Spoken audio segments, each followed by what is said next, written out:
Émission spéciale en direct du festival Rock in Évreux. Effectivement, nous sommes toujours en direct du festival Rock in Évreux ici sur l'hippodrome de Navarre. Les concerts continuent du côté des Deux-Sèvres. N'hésitez pas à venir ici. Il fait beau, c'est un festival vraiment convivial. N'hésitez pas à venir ici pour cette toute première édition de Rock in Évreux. Il n'y a pas que de la musique ici au festival Rock in Évreux. Il y a différentes associations qui sont également présentes et on va parler de l'une d'elles. Ça s'appelle le Bus des Technologies. On va en parler tout de suite avec Axel Fierville. Bonjour. Bonjour Arnaud. Alors parlez-nous du Bus des Technologies, tout simplement, qu'est-ce que c'est ? Alors le Bus des Technologies a été créé par une association qui a pour but de sensibiliser et éduquer le public aux technologies du numérique.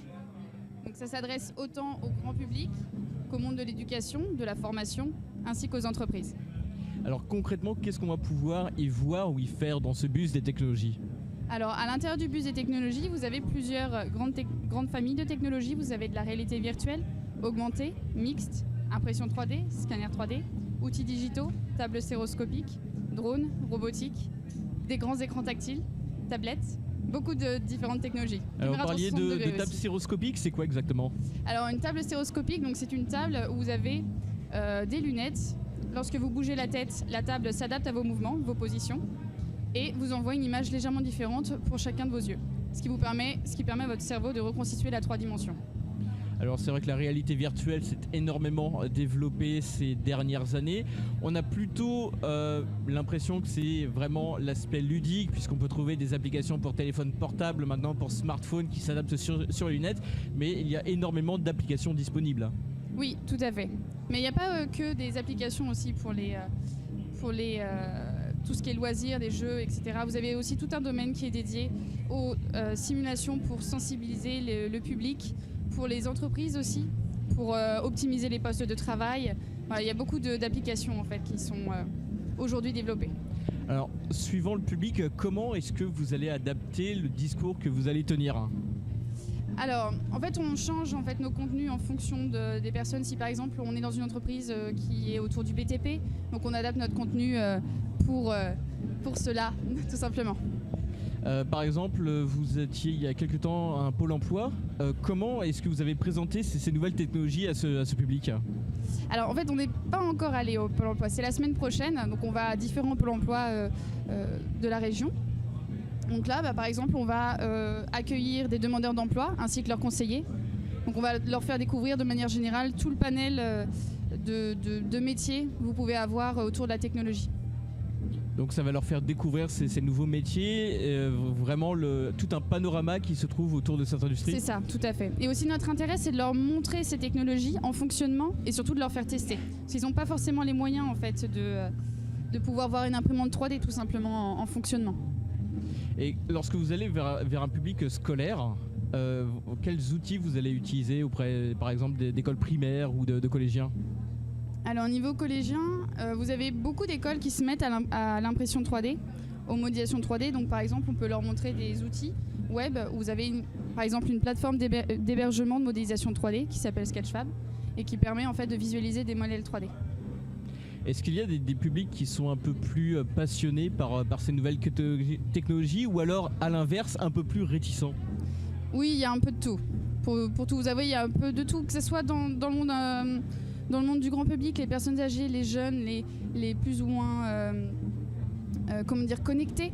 Vous avez vraiment des cas différents, vraiment beaucoup d'avis différents suivant les technologies, suivant leur point de vue, leur poste. Au niveau des avancées, beaucoup de gens ont peur aussi par rapport au remplacement de postes, par rapport à la robotique qui s'installe dans les entreprises, dans les industries. Donc voilà, on est là aussi pour les éduquer là-dessus, pour les renseigner et pour les sensibiliser aussi aux dangers et aux avantages aussi et aux choses merveilleuses qu'il peut y avoir dans les nouvelles technologies. Par exemple, les côtés négatifs, qu'est-ce que vous allez mettre en avant ou sur quel point vous allez les rassurer ?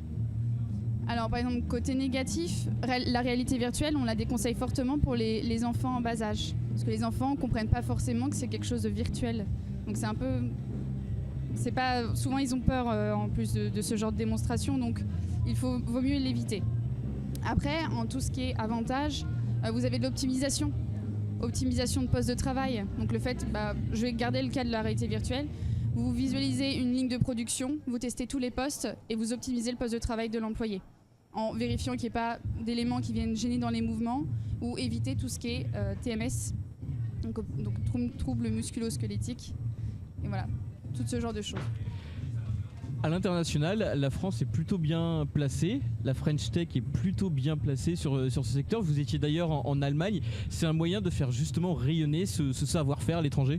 Oui, tout à fait. Mais après aussi, on prend de l'expérience aussi avec les personnes qui viennent dans le bus. C'est-à-dire que vous avez des experts en drone, en robotique, par exemple on est allé chez Schneider Electric à Passy-sur-Eure dernièrement. Et donc du coup vous avez certaines personnes qui ont des bacs plus 9, ils utilisent l'impression 3D et on échange avec eux et ça nous permet aussi de nous enrichir et de transmettre notre savoir à d'autres personnes. Et comment vous êtes retrouvé justement dans ce bus des technologies ? Alors du coup je suis en contact avec monsieur Basile Board ainsi que son frère Robin Board. En fait, ils sont les gérants de l'association, donc président pour Basile. Et du coup, c'est grâce à eux que j'ai pu participer à cette aventure. Donc, je suis médiatrice du bus des technologies et je le conduis également. Vous conduisez le bus ? Oui, je conduis le bus. Et ça se passe bien ? C'est facile à conduire un bus comme ça ? Oui, ça va. Après, c'est plus les manœuvres, c'est plus compliqué. Parce qu'il fait quand même 12 mètres de long, donc c'est assez conséquent. Et vu qu'on va partout, on va aussi dans les petits villages, on rayonne sur tous les niveaux. Alors quel est le programme à venir justement pour le bus des technologies ? Alors programme à venir, nous avons donc Pôle emploi. Vous avez pas mal d'interventions chez Pôle emploi, avec la CCI, tout ce qui est beaucoup d'interventions à Évreux. Là je vous avoue, j'ai pas toutes les dates en tête parce qu'il y en a vraiment pas mal. Donc avec